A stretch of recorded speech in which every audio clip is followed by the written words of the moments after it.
Matul is-sena l-oħra n-nefqa tal-Gvern fil-benefiċċji soċjali żdiedet bi kważi 33 miljun euro.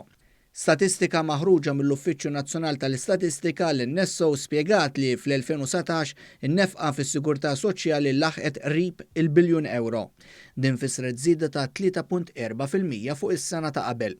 Iż-żieda fin-nefqa ġiet irreġistrata kemm fil-benefiċċji kontributorji u anki dawk mhux kontributorji, iżda l-akbar nefqa kienet f'dawk kontributorji. In-nefqa fil-benefiċċji kontributorji ammontat għal kważi 811 miljun euro, ftit aktar minn 4% aktar mis-sena ta' qabel. L-NSO spjega li ż-żieda ġiet primarjament miż-żieda fil-pensjonijiet. Fil-fatt b'ħames żiediet li ta' Gvern Laburista fil-pensjonijiet, matul is-sena l-oħra in-nefqa fil-pensjonijiet żdiedet b'27 miljun u 500,000 euro. Kien hemm anke żiediet importanti fil-bonus kontributorju u l-pensjoni tar-romol. In-nefqa fil-benefiċċji soċjali mhux kontributorji ammontata għal 187 miljun euro.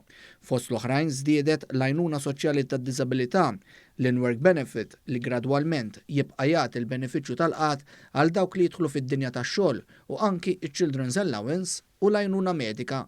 Intant l-akbar numru ta' nies li rċevew il-benefiċċji kontributorji kienu l-pensjonanti, filwaqt li dawk li rċevew il-benefiċċji mhux kontributorji kienu il-familji għaċ-Children's Allowance.